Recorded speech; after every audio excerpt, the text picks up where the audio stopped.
A gente estava conversando antes de começar a live, a gente estava falando justamente sobre o estudo, né? Porque antigamente ninguém conhecia, ninguém sabia que era o autismo. O autismo estourou mesmo que de uns 6 anos para cá? Uns 6 anos para cá, mais ou menos, né? Que começou a se falar sobre autismo. Na verdade, assim, Maria, eu não sei te falar, assim, a gente sempre ouviu falar sobre autismo, né? Só que pra mim chegou realmente, vamos colocar 3 anos pra cá, porque foi quando eu descobri e comecei a entender um pouco do que é o autismo. Então, acho que já dentro de outras famílias, acho que até mesmo, não sei com quanto tempo você descobriu o seu diagnóstico, né? O que a gente estava falando é sobre, antigamente era síndrome de Asperger, Sim. Né? Síndrome de Asperger. E aí, a questão do autismo, da palavra autismo mesmo, eu fui ter um conhecimento de uns 5 anos pra cá. Agora, não sei antes, né, mas o pessoal fala assim, nossa, mas agora tem muito autista. Não, sempre teve autista. Sim. Só que tinha outro nome, outra nomenclatura. As pessoas eram segregadas em manicômios. Tipo assim, não, esse aí só tem um problema. Mas não era falar do que era o problema. Sim. Então, fala assim, mas aí hoje em dia todo mundo fala, tem nome, tem estudos. Aí o pessoal fala, nossa, mas tá chegando muito autismo. Não, sempre teve. Só que era escondido de um lado. Sim. É, que nem o que a gente estava falando, né, sobre mim. Lá havia uma brincadeira, assim, a Zezé é doida. Ela vem a doida, doida, né, entendeu? Aí depois vai... Você descobriu com qual idade, Maria, seu diagnóstico? Olha, ali tinha... Eu acho que eu tinha uns 19 anos, uns 20 anos. Eu tinha um médico que era no lado da minha casa e ele conversava muito comigo, né? Então, ele falava nessa síndrome de Asperger, né? Sim, síndrome de Asperger. Aí, eu não aceitava essas coisas. Eu tava falando pra Laura agora há pouco, eu não aceitava de jeito nenhum isso aí. De jeito nenhum. Não aceitava, não concordava, porque pra mim pra mim isso aí não era certo. A gente não tinha conhecimento, não tinha internet pra você pesquisar, né? Não tinha internet, então pra nós a gente era doido. É o que ela falou do manicômio, né? E a gente era doido. E quantas pessoas a gente conhece aí também que foram internadas e depois se descobre que... Exato, não teve diagnóstico correto, tratamento correto. A gente sabe que sem o tratamento a gente pode entrar em depressão, a gente se acha desconectado do mundo, então a gente vai seguir um caminho diferente mesmo. Sim. E aí, eu disse que eu venho entrevistar meninas, a Adriana me entrevista.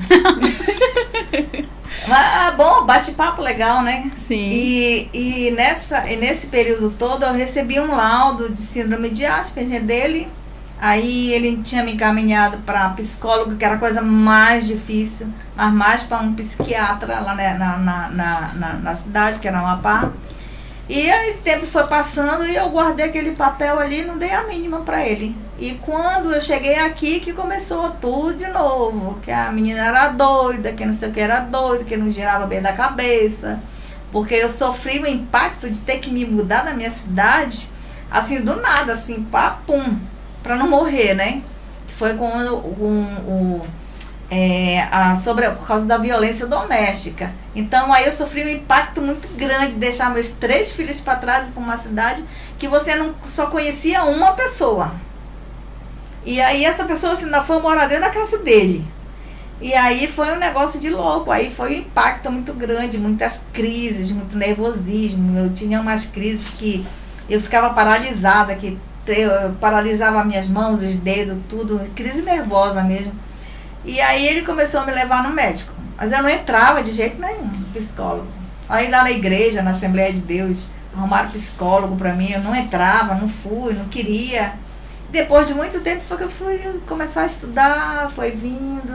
Aí uma amiga minha começou a falar comigo, outra começou a falar, e veio um negócio daqui, eu comecei a ver, apareceu os da família, que viraram em 6, então da família tinha que ter um lá em cima, depois veio meus netos. E provavelmente eu tenho mais um filho que está aí fazendo acompanhamento. E também, e eu ainda digo que a minha filha que mora aqui, ela é autista também, e o filho dela é. Então na família vai ter o quê? Uns 10. Aí tinha que ter sempre um mais em cima, mais em cima. E eu ainda digo que a minha mãe era autista. Também? porque pelo que a gente conhece, pelos estudos, conhecimento, e o que você via, o que acontecia, as crises que ela tinha, entendeu? A depressão, que antigamente não falava nem depressão, falava assim de... Como é que era a palavra? Era esgotamento nervoso, que é a depressão. Então falava-se esgotamento nervoso, ela tomava remédio controlado. Sim. Então é por aí. Porque qualquer transtorno que não é tratado vai gerar outra coisa pior. É verdade. É igual que você falou. Era pra você ficar aliviada quando você chegou aqui, mas com a mudança de rotina e com a sua rigidez cognitiva, você começou a ter crises, né? Então isso já é uma característica do autismo também. Essa coisa de mudança gera uma crise e cada vez pior se a gente não tratar. Sim, verdade. E eu tentei ali o suicídio, né, 5 vezes. Exato. Mas isso é muito comum, você acredita no autismo? Ainda mais com os não diagnosticados. Porque eles se sentem muito descolados da realidade do mundo, se sentem muito diferentes, não sabem o porquê daquilo. E você sabe que depois que... Assim, vamos falar de adulto, né? Depois que eu descobri o meu... Depois que eu fui diagnosticada mesmo, pra valer, que eu fui estudar, saber... Pra mim foi assim uma libertação. Um alívio, né? Porque aí você começa a entender teu passado lá atrás. Por que você era doida? Por que você era assim, era diferente. Porque o pessoal falava do doido, né? Porque você era diferente, porque eu tinha problema com escola, porque eu me aborrecia com o professor, não queria ir mais. Não ia mais, eu abandonava a escola. No final do ano eu abandonava. Eu fiz a 5ª série 5 vezes. Eu fiz a 6ª série. A 6ª série eu fiz 2 vezes. A 7ª série eu fiz 3. Aí a 8ª que eu já fiz logo direto. Aí depois o restante foi tudo aquelas provas. Sim. Tipo o EJA, né? Que lá não era EJA, chamava exame de banca. E... Por isso, assim, que eu penso, Maria, na família, quando perceber qualquer suspeita que a criança pode ter algum traço de autismo, alguma característica, né? Que às vezes nem sabe qual que é a característica do próprio autismo, né? E buscar ajuda, buscar intervenções, porque quando você descobre ali no início, igual o caso do João Alexandre com 2 anos e 4 meses, 2 anos não falava, poucas palavras, 2 anos e 7 meses falava, mas assim, com pouca compreensão, poucas pessoas compreendiam e entendiam o que ele estava falando, até... né, começar as terapias. Eu peguei sempre no começo, eu sempre fui muito intensa, tinha semana que fazia 12 horas de terapia. A fono do João, né, não é a Laura aqui, né, não é, eu já ouvi falar dela já, mas quando a Laura chegou aqui em Tangará da Serra, o João já estava com a Sandra, que o João, assim, a Sandra, ela tem todas elas, né, todas as terapeutas, elas têm um papel fundamental no desenvolvimento, além também da médica dele que faz o acompanhamento, que é a doutora Viviane, neurologista, neuropediatra de Cuiabá, a Sandra, que é a fonoaudióloga aqui de Tangará, a Sávia, a psicóloga dele, a Anneli, terapeuta ocupacional, várias a Alice, que já foi professora lá da sala multi, tem outras também, a Natane, várias profissionais que já passaram ali pelo desenvolvimento. Então, assim, quando a mãe começa a perceber os sinais ali, algumas características, buscar ajuda, né, buscar orientação. Hoje em dia a rede social, ela tem muitas informações, né, Laura?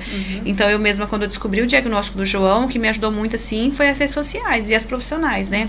A Sandra, essa fono que eu mencionei, a fono do João, ela tem um papel fundamental, assim, que ela realmente, quando eu cheguei ali, foi a pessoa que falou: Adriana, corre, vai atrás.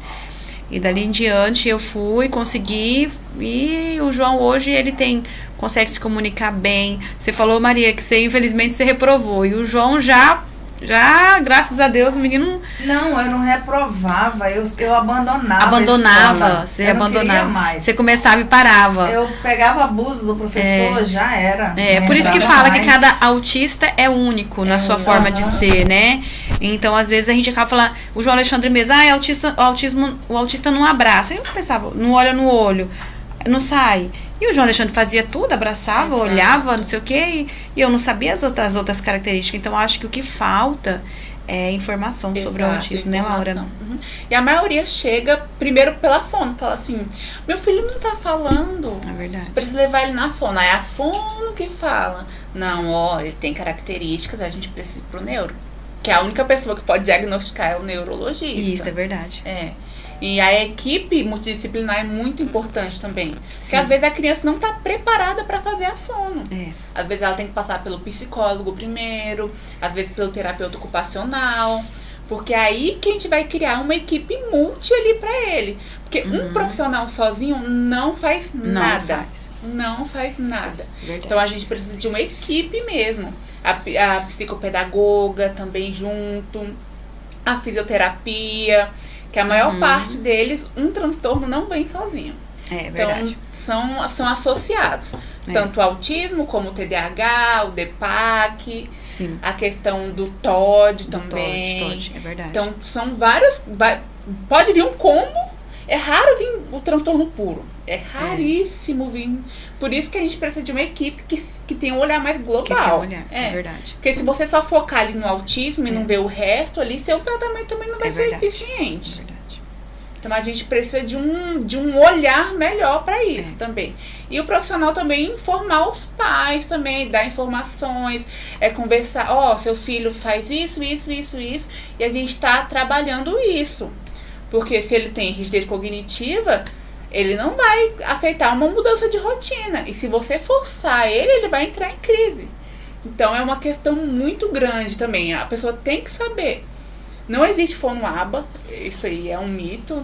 Sim. Que existe fono com formação no aba. Mas a gente não trata o comportamento. A gente trata mais a questão do direcionar o comportamento da criança para a gente conseguir fazer nossa terapia de fala.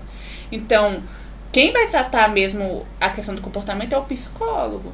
Então, por isso que tem que ter toda a equipe junta. Verdade. Porque, às vezes, eu não vou saber muita coisa que o psicólogo sabe. Sim.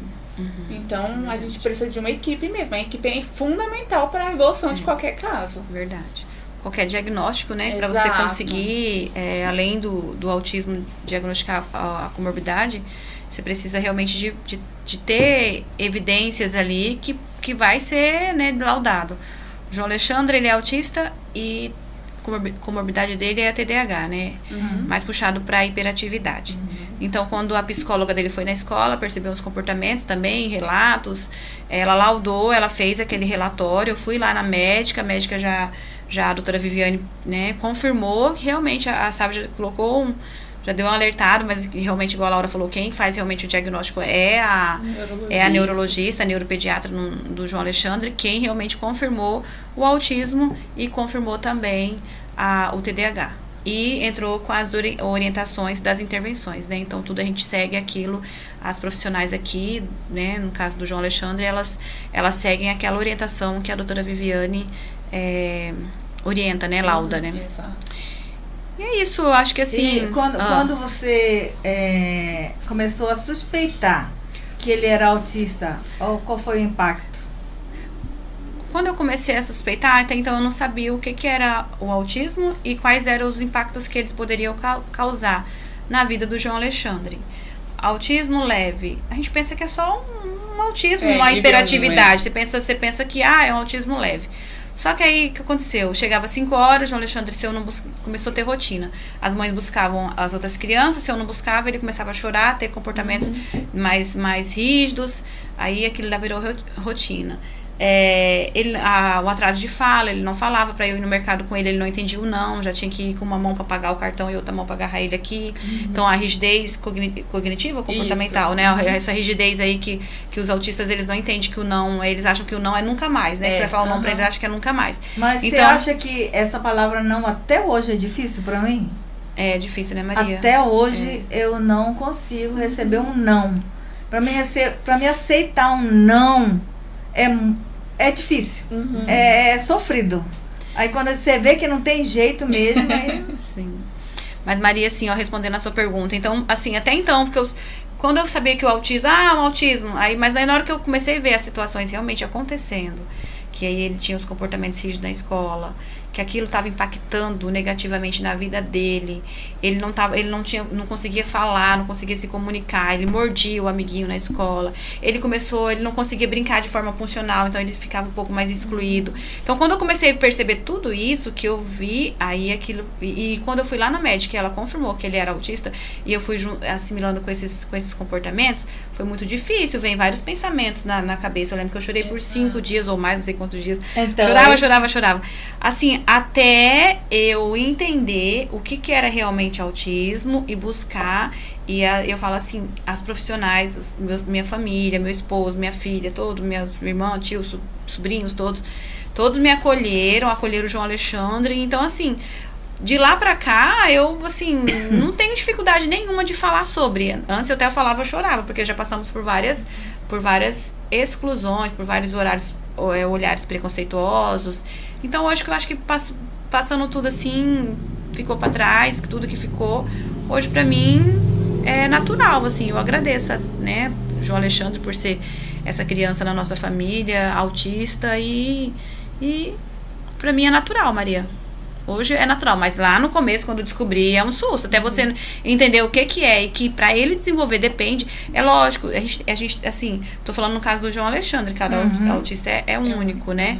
Ele, com as terapias, ele conseguiu desenvolver. Mas a gente sabe também que tem autistas ali, nível 2, nível 3 de suporte, que depende um pouco mais da família, que precisa um pouco mais de cuidado, que às vezes mesmo que faz as terapias, não vai ter o mesmo desenvolvimento, às vezes tem algum outro tipo de comorbidade, pode ter um TOD, pode ter um TDAH, uma deficiência intelectual junto com o autismo. Então a gente sabe que a luta dessas mães é diferente da minha luta. Então cada mãe tem a sua luta, cada autista tem o seu jeito de ser, cada autista tem a sua peculiaridade. E é isso.